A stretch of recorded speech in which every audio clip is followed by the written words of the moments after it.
सही शिवाय नमस्तुभ्यम। हम सबको पता है कि 26 अक्टूबर को कार्तिक मास की 10वीं तिथि का बहुत ही प्यारा सा दिन है।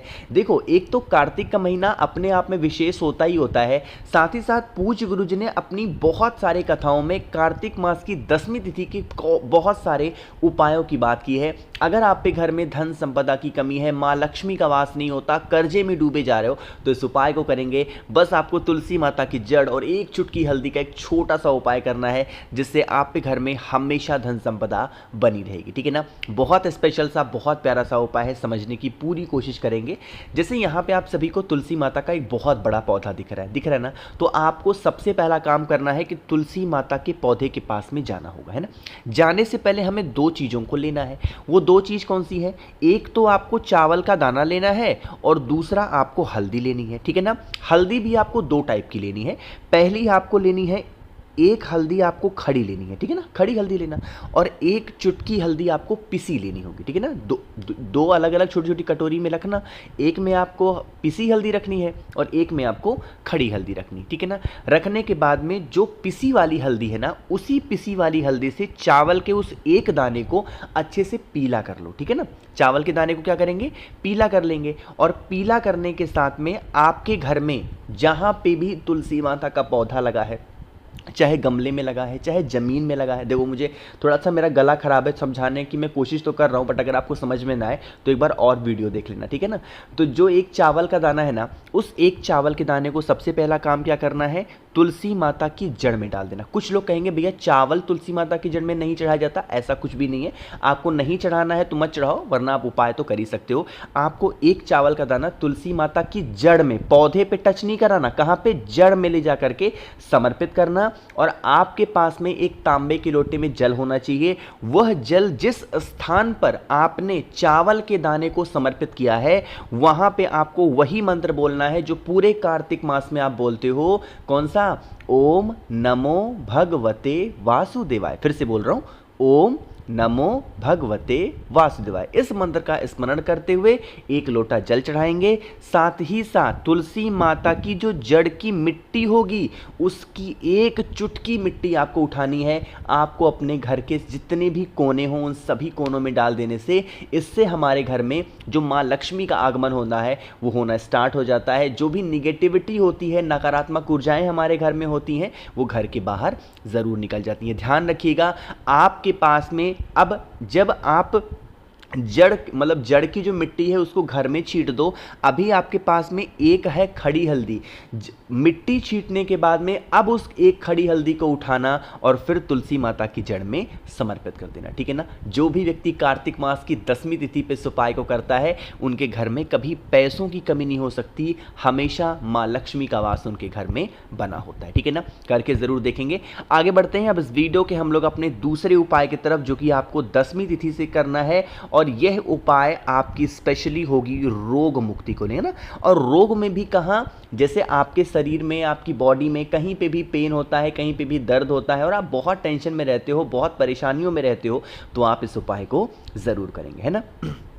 इसके लिए हमें दो चीज़ों की ज़रूरत पड़ेगी। सबसे पहली जो चीज़ है वो आपको लेनी है इत्र। क्या लोगे? आपको इत्र लेनी है। और दूसरी जो चीज़ आपको लेनी है वह है एक चुटकी हल्दी। यहाँ पे हमें खड़ी हल्दी की ज़रूरत नहीं है, आपको इस तरीके से पिसी हल्दी लेनी है, मात्र एक चुटकी, इससे ज़्यादा मत लेना। अब इतना सब कुछ लेने के बाद में आप तांबे के लोटे में जल को भरिएगा। जल आपका अपने घर का होगा। और साथ ही साथ कार्तिक मास का महीना है, तो जल के अंदर क्या डालेंगे? आपको डाल लेना होगा गंगा जल। गंगा जल के साथ में दो और चीज़ें जो मैंने आपको दिखाई हैं, एक तो एक चुटकी हल्दी डालोगे, दूसरा जो मैंने इत्र दिखाया, इत्र को भी इसी कलश के अंदर क्या करना है? डाल देना, है ना। अब इस कलश को लेकर के कहाँ पे जाना है? आपको जाना होगा पीपल वृक्ष के नीचे। कहाँ पे जाओगे? पीपल पेड़ के नीचे। मन है सुबह जाओ, मन है शाम को जाओ, बट जाना ज़रूर है। अगर आप यह उपाय सुबह 10 बजे से पहले कर रहे हैं तो पहुँच के सबसे पहला काम करेंगे, पीपल पेड़ की परिक्रमा करनी है 7। और अगर यह उपाय सुबह 10 बजे के बाद आप कर रहे हो तो पीपल पेड़ की परिक्रमा भूल कर भी नहीं करनी, ठीक है ना। वहां पर पहुंच करके सबसे पहला काम करेंगे, एक आपको गोल बत्ती का दिया लगाना है, ठीक है ना, सरसों के तेल का। पहुंचने के बाद में दीपक लग गई, दीपक लगाने के बाद में अब यहीं पे सारा नियम स्टार्ट होता है जो आपको दीपक के साथ में करना है। अब जो आपको उस कलश में जो जल है उसके साथ में करना है। अब आपको पता है जब हम कोई भी उपाय पीपल वृक्ष के नीचे करते हैं तो एक नाम लेते हैं और वो नाम होता है पिपलेश्वर महादेव। कौन से महादेव? पिपलेश्वर महादेव का ध्यान करके आपको सबसे पहला काम क्या करना है, वही जल समर्पित कर देना। अब यहीं पे एक नियम समझिएगा, जब आप उस जल को समर्पित कर रहे हो तो एक व्यक्ति को अपने घर से और लेकर के जाना और वो व्यक्ति यहीं पे जड़ में ही कोई हल्की सी छोटी सी कटोरी लगा करके इस जल को रोक ले। जो ये जल रोका हुआ है इसे लेके आप कहाँ पे जाओगे? अपने घर पे जाना, और घर पे पहुँच के जब रात में आप सोने के लिए जाना तो आपको उसे अवधूतेश्वर महादेव के नाम से अपने उस स्थान पे लगाना है जहाँ पे आपको बीमारी है या फिर जहां पे शरीर में आपको बहुत दर्द होता है, परेशानी होती है। नियम समझिएगा, जब आप इस उपाय को इत्र और हल्दी वाला करोगे तो कौन से महादेव का नाम लेंगे? पिपलेश्वर महादेव। और जब वही जल पीपल पेड़ की जड़ से रोक करके लाओगे अपने घर पे, सोते टाइम रात में जब लगाओगे तो यहां पे स्मरण करेंगे अवधूतेश्वर महादेव, ठीक है ना। करके जरूर देखिएगा, जो भी व्यक्ति इस उपाय को कर लेता है उसके शरीर में कहीं भी कभी भी दर्द नहीं होता। आगे बढ़ते हैं हम लोग इस वीडियो के अपने तीसरे उपाय की तरफ, और ये उपाय कैसे करना है और कहां पे करना है इसकी बात हम तब करेंगे जब आप सभी लोग कर देंगे वीडियो को लाइक, और जिसने अभी तक चैनल को सब्सक्राइब नहीं किया तो करिएगा चैनल को सब्सक्राइब, है ना। अब बात करते हैं इस उपाय की। जैसे आपको पता है शनिवार का भी दिन है, 26 तारीख को कौन सा दिन है? शनिवार का भी तो दिन है। तो क्या करिएगा, आपको ऐसे छोटी सी कटोरी लेनी, आपको दीपक लेना, दीपक ले लो, छोटी सी कटोरी लेनी, कटोरी ले लो। इस कटोरी के अंदर आपको दो चीज़ों को डालना है। सबसे पहले फायदे समझ लो, अगर आप पे घर में निगेटिव एनर्जी बहुत ज़्यादा है, मतलब घर में लड़ाई झगड़े क्लेश मारना पीटना ऐसी बहुत सारी कंडीशन आप पे घर में लगी हैं जिसके लिए आप बहुत टेंशन में रहते हो, बहुत परेशानी में रहते हो, तो आपने जो पात्र लिया है, चाहे आपने कटोरी लिया हो, ग्लास लिया हो, दीपक लिया हो, कुछ भी लिया हो, उसके अंदर दो चीज़ों को डालना है। वो दो चीज़ कौन सी है? एक तो आपको दूध डालना है, वो दूध कौन सा होगा? गौ माता का। और दूसरा आपको इसमें पानी डालना है, यानी कि जल डालना है। आधा आपको दूध भरना है और आधा इस कटोरी को किससे भरना है? पानी से भरना, ठीक है ना। जब यह रेडी हो जाए, आपको पता है 10वीं तिथि के दिन हमें ये काले तिल का उपाय ज़रूर करना चाहिए, तो एक चुटकी काला तिल भी ले लेना। अब इस एक चुटकी काले तिल को लेकर कहाँ पे जाएंगे? शमी वृक्ष के नीचे। आप पे घर में शमी का पेड़ ज़रूर होगा। शाम के टाइम पे प्रदोष काल में जो एक चुटकी शमी का पेड़ जो एक चुटकी आपके पास में काला तिल है उसे शमी पेड़ की जड़ में पहले डाल देंगे, और एक नाम आपको लेना है किसी भी प्रकार के लड़ाई झगड़े को ख़त्म करने का। एक नाम है महादेव का अवधूत रूप। कौन सा?